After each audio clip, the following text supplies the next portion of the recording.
Hello നമസ്കാരം. VMC ടെക്കിൻ്റെ പുതിയൊരു വീഡിയോയിലേക്ക് സ്വാഗതം. ഇന്നത്തെ വീഡിയോയിൽ ഞങ്ങൾ കാണിക്കുന്നത് ഒരു സിംഗിൾ ഫേസ് ലൈൻ ഉപയോഗിച്ചുള്ള ഒരു വീട്ടിൽ 3 ഫേസ് DB ആണ് വെച്ചിരിക്കുന്നത്. അതങ്ങനെ ചെയ്യുന്നത് കൊണ്ട് എന്തൊക്കെ ഗുണങ്ങളുണ്ടെന്നുള്ളത് നമുക്ക് ഈ വീഡിയോയിലൂടെ നേരിട്ട് കണ്ട് മനസ്സിലാക്കാം. ഈ DB സിംഗിൾ ഫേസിൽ ലൈനുള്ള ഒരു വീട്ടിലെയാണ്. ഇത് 3 ഫേസ് വയറിംഗ് ആണ് ഇതിൽ ചെയ്തിരിക്കുന്നത്. നമുക്കതിൻ്റെ കൂടുതൽ വിവരങ്ങളിലേക്ക് പോകാം. ഇതാ കണക്ഷൻ വന്നിരിക്കുന്നത് സിംഗിൾ ഫേസ് ആണ്. പക്ഷേ ബാക്കി ചെയ്തിരിക്കുന്ന യൂണിറ്റ് എല്ലാം 3 ഫേസിന് വേണ്ടിയാണ്. ഈ കാണുന്നത് 4 പോൾ ഐസൊലേറ്റർ, 4 പോൾ RCCB, പിന്നെ മറ്റു മുറികളിലേക്ക് ഇത് പവർ ലൈനാണ് ഈ പോകുന്നതെല്ലാം.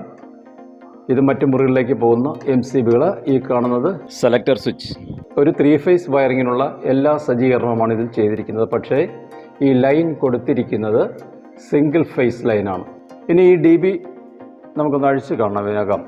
DBയുടെ 3 ഫേസിൽ ചെയ്തിരിക്കുന്ന DBയുടെ ഉൾഭാഗമാണ്. പക്ഷേ ഇവിടെ വന്നിരിക്കുന്ന സപ്ലൈ സിംഗിൾ ഫേസ് ആണ്. ഇതിങ്ങനെ കൊടുക്കാനുള്ള ഒരു കാരണം, ഇനി ഭാവിയിൽ നമ്മൾ വീട്ടിൽ 1-2 AC കണക്ട് ചെയ്യുക, ഒരു വാട്ടർ ഹീറ്ററൊക്കെ ഉണ്ടെങ്കിൽ നമ്മുടെ കണക്റ്റഡ് ലോഡ് 5000 വാട്ട്സിന് മുകളിലാവും. അങ്ങനെ ഉണ്ടെങ്കിൽ നിർബന്ധമായും 3 ഫേസ് ലൈൻ തന്നെ എടുക്കേണ്ടി വരും. സിംഗിൾ ഫേസിൻ്റെ മാക്സിമം കപ്പാസിറ്റി 5000 വാട്ട്സ് ആണ്. 5000 വാട്ട്സിന് മുകളിൽ വന്നാൽ 3 ഫേസ് ലൈൻ എടുക്കണം. അപ്പോൾ നമ്മൾ ആദ്യമേ ചെയ്ത് വെച്ചിട്ടുണ്ടായിരുന്നു എങ്കിൽ ഈ ആദ്യം സിംഗിൾ ഫേസിന് വേണ്ടി വയ്ക്കുന്ന RCCB, ഐസൊലേറ്റർ ഇവയെല്ലാം മാറേണ്ടി വരും. ഇനി നമുക്കിത് 3 ഫേസ്, ഇത് കാണുമ്പോൾ ഒരു സംശയമുണ്ടാകും, ഇത് 3 ഫേസ് ലൈനിലാണ് ഇത് പ്രവർത്തിക്കുന്നതെന്ന്. അതൊന്ന് ബോധ്യപ്പെടുത്താനായിട്ട് നമ്മൾ ഇതിൻ്റെ വോൾട്ടേജൊക്കെ ഒന്ന് ടെസ്റ്റ് ചെയ്യണം. ഇതാ ഈ മീറ്റർ വഴിയാണ് ഇപ്പോൾ ടെസ്റ്റ് ചെയ്യുന്നത്. ഇത് ന്യൂട്രൽ, ഇത് ഫേസ്. 237 വോൾട്ടാണ് ഇപ്പോൾ റീഡ് ചെയ്യുന്നത്. അടുത്തതിൽ 237, അടുത്ത ഫേസിലും 237.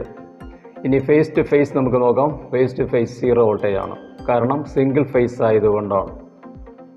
അതേസമയം ഇത് ഫേസ് ടു ന്യൂട്രൽ കാണിക്കുമ്പോൾ വോൾട്ടേജ് എല്ലാ ഫേസിലും കാണിക്കുന്നു, കാരണം ഈ 3 ഫേസും തമ്മിൽ ഷോർട്ട് ചെയ്തിരിക്കുകയാണ്.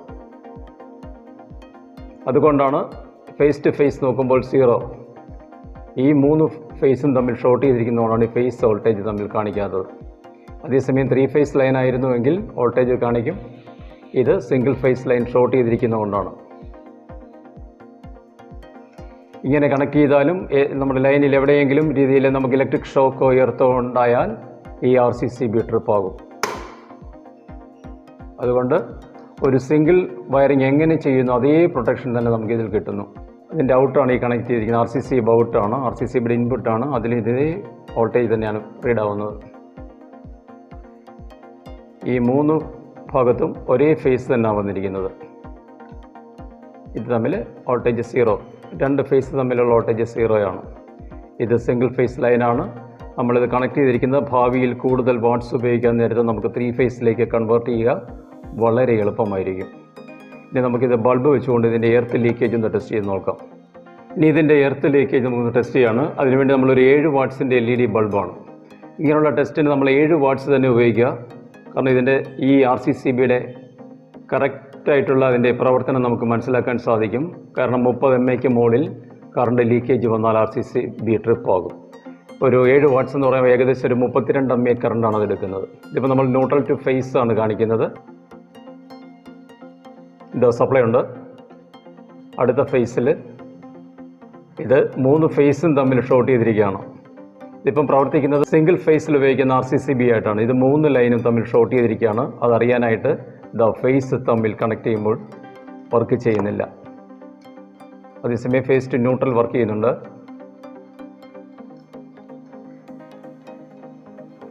ഇനി ഇതിൽ അറിയേണ്ടത്, ഈ ഫേസ് ലൈൻ നമ്മൾ എർത്തുമായിട്ട് ടച്ച് ചെയ്യുമ്പോൾ ഈ RCCB ട്രിപ്പാവുന്നുണ്ടെന്നാണ്. ട്രിപ്പാവുന്നുണ്ട്. ഇനി ഇത് ഓരോ ബ്രേക്കറിലേക്കും പോകുന്ന സപ്ലൈ ഒന്ന് ടെസ്റ്റ് ചെയ്യുകയാണ്. ഇതെൻ്റെ ഒരു ലൈൻ ന്യൂട്രൽ ബാറിലേക്ക് കൊടുത്തിരിക്കുകയാണ്. ഇതിലെല്ലാം തന്നെ സപ്ലൈ ഉണ്ട്. അടുത്ത സെക്ഷനിലേക്ക് പോകുന്നതിലും സപ്ലൈ ഉള്ളതാണ്. ഇത് പവർ ലൈനിലേക്ക്, ഈ ഭാഗത്തും ലൈനുള്ളതാണ്. എല്ലാ MCBകളും ഇപ്പോൾ ലോഡ് ചെയ്തിരിക്കുകയാണ്, പ്രവർത്തിക്കുന്നുണ്ട്. ഇനി ഇതിന് ഏതെങ്കിലും ഭാഗത്തിൽ എർത്ത് ലീക്കേജ് ഉണ്ടായാലും RCCB ട്രിപ്പാകും. അതിന് അതിൻ്റെ ബോഡിയിൽ കൊടുത്തുകൊണ്ട് ഈ ഒരു പോളിലേക്ക് കണക്ട് ചെയ്യുകയാണ്. ട്രിപ്പാവുന്നുണ്ട്. അതുകൊണ്ട് ഈ ഭാഗത്തെല്ലാം തന്നെ നമുക്ക് പ്രൊട്ടക്ഷൻ കിട്ടുന്നതാണ്. അതുകൊണ്ട് പ്രത്യേകം ശ്രദ്ധിക്കുക. നമ്മൾ ആദ്യം വയർ ചെയ്യുന്ന സമയത്ത് ഇതേപോലുള്ള രീതിയിൽ 3 ഫേസ് ലൈൻ ചെയ്താൽ ഭാവിയിൽ കണക്റ്റഡ് ലോഡ് കൂടുകയാണെങ്കിൽ വളരെ കുറഞ്ഞ ചിലവിൽ നമുക്ക് KSIB മീറ്റർ മാത്രം മാറ്റി വെച്ചാൽ മതിയാകും. അത് പ്രത്യേകം ശ്രദ്ധിക്കുക. അല്ലെങ്കിൽ DB ഒക്കെ അഴിച്ച് ചെയ്യുക വളരെ ചിലവ് കൂടുതലാണ്. പ്രത്യേകിച്ച് പെയിൻറ്റിംഗ് ഒക്കെ കഴിഞ്ഞിട്ടുണ്ടെങ്കിൽ ഭിത്തിയൊക്കെ പൊട്ടിച്ച് ഇതേപോലെ വലിയൊരു ബോർഡ് വെക്കേണ്ടി വരും. പ്രത്യേകം ശ്രദ്ധിക്കുക. ഈ കാണുന്ന രീതിയിൽ ചെയ്തു കഴിഞ്ഞാൽ നമുക്ക് ആദ്യം ഉണ്ടാകുന്ന ഒരു ചെറിയ ചിലവേ വരുവുള്ളൂ. പക്ഷേ പിന്നീട് അത് വളരെയധികം പ്രയോജനം ചെയ്യുന്നതാണ്. അതുകൊണ്ട് ഈ രീതിയിൽ ചെയ്യുവാൻ തന്നെ ശ്രമിക്കുക. അപ്പോൾ ഈ രീതിയിൽ ചെയ്യുമ്പോൾ നമുക്ക് ഇത്രയും MCBയുടെ ആവശ്യമില്ലെങ്കിൽ ഈ കാണുന്ന പോലെ ഡമ്മി ഇട്ടുകൊണ്ട് ബാക്കി ഭാഗമെല്ലാം ക്ലോസ് ചെയ്യുക. കാരണം ഭാവിയിൽ നമുക്കത് പ്രയോജനപ്പെടുത്താവുന്നതാണ്. ഈ സിംഗിൾ ഫേസ് ലൈനാണ് ഇപ്പോൾ വന്നിരിക്കുന്നത്. ഇവിടെ അതിൻ്റെ മീറ്ററാണ്, എനർജി മീറ്ററാണ് ഈ കാണുന്നത്. പക്ഷേ നമ്മളിവിടെ ലൈൻ വയർ ചെയ്തിരിക്കുന്നത് 3 ഫേസ് ആണ്. അപ്പോൾ അതിലേക്ക് പോകേണ്ട 3 വയർ, ഇത് 3 കൂടെ ഷോർട്ട് ചെയ്തിട്ടാണ് ഈ മീറ്ററിൻ്റെ ഔട്ടിലേക്ക് കണക്ട് ചെയ്തിരിക്കുന്നത്. അതിവിടെ വന്ന് ഈ ഫീസ് വഴി നേരെ ഐസൊലേറ്റർ വഴിയാണ് DBയിലേക്ക് പോകുന്നത്. അപ്പോൾ ഇതിലൊരു മാറ്റം ഇനി ഈ 3 ഫേസ് ലൈനിലേക്ക് മാറ്റണമെങ്കിൽ KSIBന്ന് 3 ഫേസ് ലൈൻ വലിക്കുക. അതുകൂടാതെ ഈ എനർജി മീറ്റർ മാറ്റി വയ്ക്കുക. വേറെ ഒന്നും ഇതിൽ ചെയ്യേണ്ട. ബാക്കിയെല്ലാം ഈ DBയിലും ഇതിലെല്ലാം ചെയ്തു വെച്ചിട്ടുള്ളതാണ്. അപ്പോൾ നമുക്ക് കൂടുതൽ കണക്റ്റഡ് ലോഡ് എടുക്കുന്ന സമയത്ത് സിംഗിൾ ഫേസിൽ നിന്നും വളരെ പെട്ടെന്ന് തന്നെ 3 ഫേസിലേക്ക് മാറ്റാം. ഈ ചാനൽ നിങ്ങൾ ഇതുവരെ സബ്സ്ക്രൈബ് ചെയ്തിട്ടില്ല എങ്കിൽ സബ്സ്ക്രൈബ് ചെയ്യുക. കൂടാതെ ഈ വീഡിയോ ഇഷ്ടമായാൽ നിങ്ങളത് ലൈക്ക് ചെയ്യാനും ഷെയർ ചെയ്യാനും മറക്കരുത്. ഇനി മറ്റൊരു പുതിയ വീഡിയോയുമായിട്ട് ഞങ്ങൾ വീണ്ടും എത്തുന്നതാണ്. ഈ വീഡിയോ കണ്ടതിന് വളരെ നന്ദി.